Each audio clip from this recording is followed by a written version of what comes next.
Let's have a conversation. For the sake of curiosity, how do you go from functional fluency to mastery in English? Let's talk about it.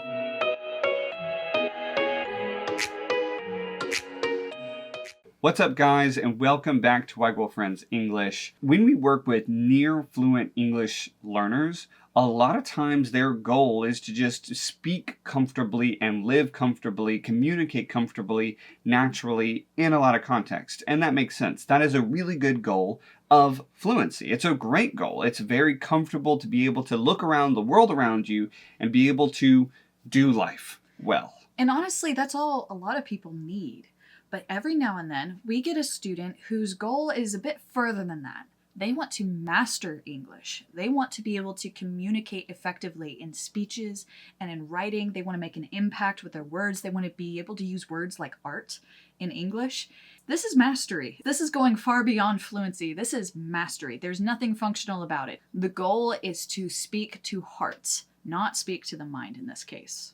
So fluency and mastery are different, and here's just a few of the things. So for example, English fluency is the ability to navigate almost any context comfortably and confidently with an efficient use of vocabulary. You get your meaning across, you have a comfortable life, you don't really have those mess ups. It's not exhausting to just be in that language, be in those contexts. You perform well. But English mastery is a bit different. It's having the comfort and that confidence, but also flexibility in any context. And they're able to do so with a very broad and dynamic vocabulary that is well interconnected. And they're able to deploy it. They're able to take terms and they're able to say the same thing, but in very different ways to fit the context and produce the desired effect in their audience. This mastery is different. It is much higher than fluency. The individuals that we've worked with that have been aiming for mastery, they've typically been people, native or non-native speakers, who live in an English-speaking country and either for work or for just a hobby or philanthropy or something like that, they want to speak higher. They want to speak more artfully. They want to be able to engage people on a logical level. Yes, that's going to be more the fluency realm, but they really want to be able to engage people's emotions as well. They just want to speak to the heart. They want to be able to use the same words, but in a much more artful way. We have people in this realm that are like CEOs and politicians, influencers, people that understand that it's not just meaning that has to be communicated, but it's inspiration. Whether or not you are looking to go to mastery, that's up to you. But here are a few things that you need to consider before you go down that route. So we've talked before about reaching for fluency, meaning going for creating pictures in your mind, being able to make sense of word pictures like idioms, for example. You've got to be able to make those word pictures make sense so you can tie them with purpose to a conversation in order to communicate something. Now, if you're going for fluency, you're making things about the language make sense to you, and you are going to use the things that just really click with you to be able to communicate well, to express yourself. But with mastery, you are concerned about what other people understand. You're concerned about their mental images. You're concerned with how they see and understand and feel with things. You're concerned with nuances. Extremely concerned with nuances. Now, in fluency, you're going to learn some nuances, but you're going to learn the major ones. You're going to learn the ones that are specific to the contexts that matter to you. But if you're a politician, or if you're an influencer, or you're somebody who's trying to be an inspirational coach or a CEO, okay, you plan to speak and to inspire, you've got to be aware of what your audience understands. You've got to know your audience extremely well. And that means getting into their heads a little bit. Kind of think about it in terms of like fluency is being able to be the receptor. You understand, you're able to use that back. You're able to collect these idioms that you see around you. People are using it. A person that has mastery in English, they're a creator. They actually end up creating more images and idioms and phrases that other people start using because they've thought about this before. They relate to it. They have already gathered and captured an image that the listener already knows by themselves. Right. That's mastery. It's crawling into that person's shoes for a second and say, I know that your biggest concern is this, and this is how you would say it. That's mastery. Yes. Going for fluency is far easier than going for mastery, obviously. The second thing that you have to take into account if you are going for mastery is the importance of pronunciation and paralanguage. When you are going for fluency, you're trying to make English your own. You're trying to be able to speak it and produce it, to be able to express yourself naturally and to have efficient communication. You want to be able to be free to express your thoughts. It's all about your expression. But when you're going for mastery in a language, again, the perspective is flipped. Instead of focusing so much on how can I communicate, how can I be understood, how can I produce the words properly, all of a sudden your perspective is switched to the listener to say, how does my listener take what I'm saying? And how can I speak and act in such a way to produce a desired effect? So in a way, somebody at mastery is able to take their pronunciation and their paralanguage, their tone usage, their body language, their facial expressions, all of that. They're able to take that and they're able to lie. They are able to manipulate.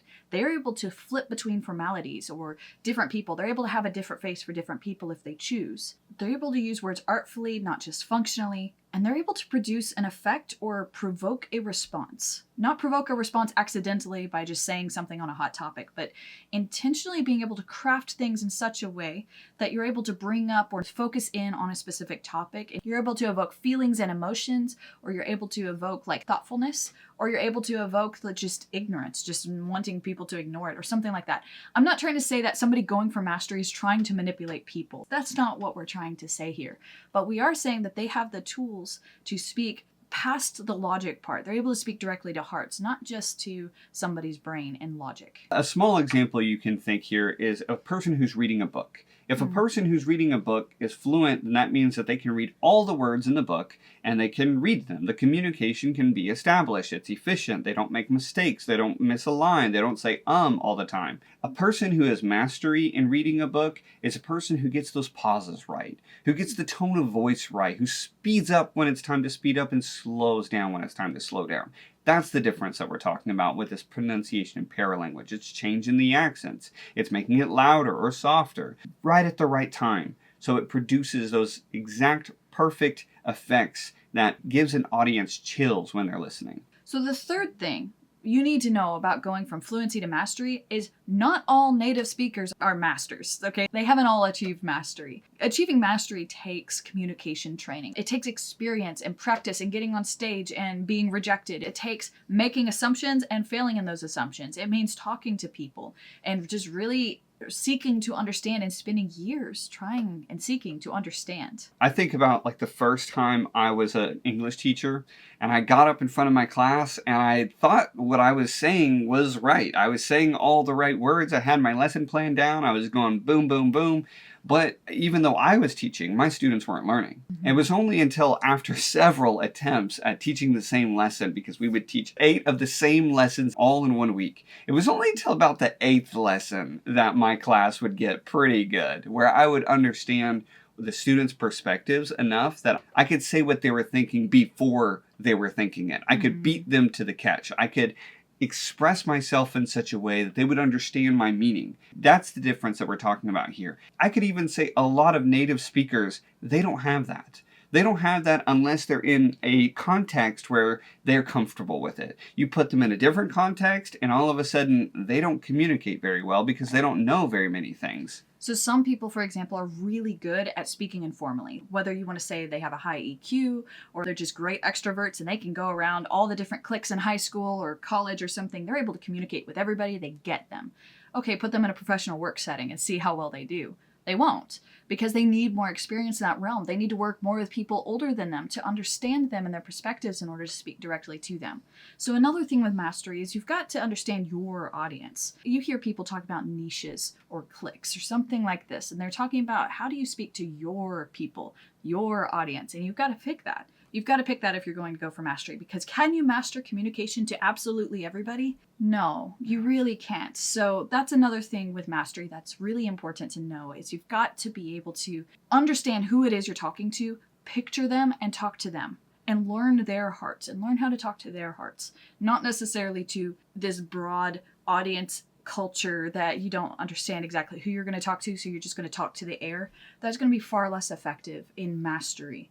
than speaking to somebody specifically. If you are trying to go for mastery, then you can gain a lot of experience from work or volunteering in these contexts where it kind of pushes you and forces you to be more of an elevated position, more where you have to do it. You have to be the one. Like when we were teaching English, it was on us. And so if we didn't teach well, it was obvious because our students weren't learning. But we had to actually hang out with the students to understand where they were coming from. We had to go do dinners with them. We had to go visit their families or go on trips with them or play board games with them. We had to learn the games that they learned, read the stories that they read in school, like that kind of thing. You got to know people before you can speak to them. And to be an effective teacher or communicator, to attain mastery as a writer or as a speaker, you've got to get to the point where you just know your people. You've got to do that. And you've got to enjoy them. I would say you've got to at least enjoy them as well. Because if you don't enjoy them, you're never going to understand them very well. You need that consumption of whatever that context is of your audience. You need the ability to practice that regularly. And like she just said, you really do need a desire. You need a desire in that context. Because if you, just hate the people that you're trying to communicate with, there's no amount of lying that's going to get you past that, because it's a lot of work. It's a lot of work. It's a lot of time investment for you to see the way that they see. So that's all we have for you today in this one. This is a bit of an odd one. It's a lot higher than we would normally do for this channel. We normally are speaking to low advanced or high intermediates, WaiGuo Friends English, but we've had several students come up over the years who were already functionally fluent, living here for 25 years or more. Already living here, and there's some things that are just going over their heads and they didn't understand why. And it was important in their context that they be able to understand the people that they were talking to and be able to speak directly to their hearts. So these have been really fun students to work with. We love working with students like this because it is a challenge. It is a challenge, but it is communication skills is what it is. And getting to that point in another language is extremely difficult. It's not an easy journey to make, and it's not something you do in a year or 2 years. It's something you do over a lifetime. So that said, wherever you're going with your English, however far you plan to go, I hope that it encourages you that mastery is not something that even all native English speakers have achieved. So let us know in the comments below, what's your experience with learning to mastery, and are you going that direction? And if so, what are you doing now to kind of help push you towards mastery and not just fluency? And why do you want to do that? Everybody's got a different reason, so we'd love to hear it. Thank you guys so much for watching. We'll catch you on the next one. Bye.